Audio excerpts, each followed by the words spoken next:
For years, during the first week of September, I would attend the Taihe Forum, see old friends, and discuss U.S.-China relations and China's role in the world. The forum always symbolized the end of summer and the beginning of more efforts to improve the most important bilateral relationship in the world. Because we are old friends, we could frankly discuss the common and conflicting interests that we have. I valued the formal panels, the discussions over breakfast, lunch, dinner, and walks in the evening. I hope that next year I can join you in person. It comes as no surprise to any of my friends attending this conference that U.S.-China relations have reached new lows in the last few months.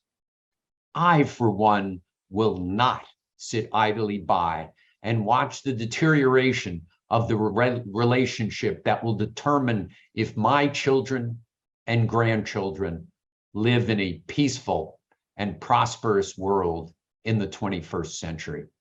Despite all the negativity, I still believe that our situation can and will change.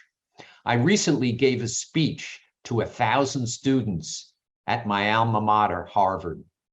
The audience was almost all students from China who are now studying in America.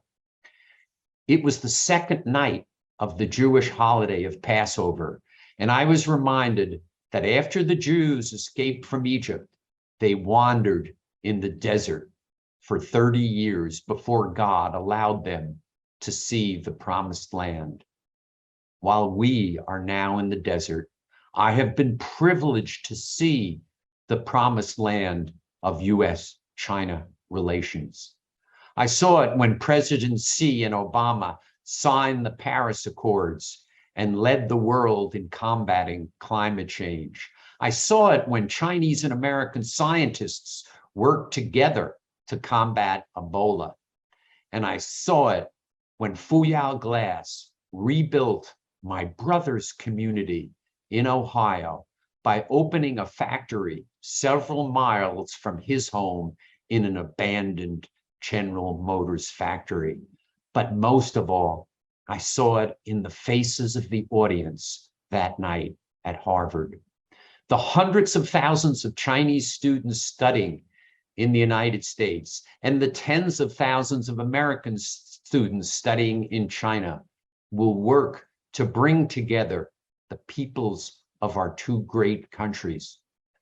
As Chairman Mao once said, 世界是你们的，也是我们的，但是归根结底是你们的。你们青年人好像早上8点、9点钟的太阳，希望寄托在你们身上。The world is yours as well as ours. But in the last analysis, it is yours. You young people are like the sun at 8 or 9 in the morning. Our hope is placed on you. The hopeful energy of our young people will drive us towards a brighter future. But it will only happen if conferences like this and think tanks like Taihe and every person in this room work to educate the peoples of both countries about the other. And that is why what you're doing is so important. I wish you a successful conference and look forward to joining you next year.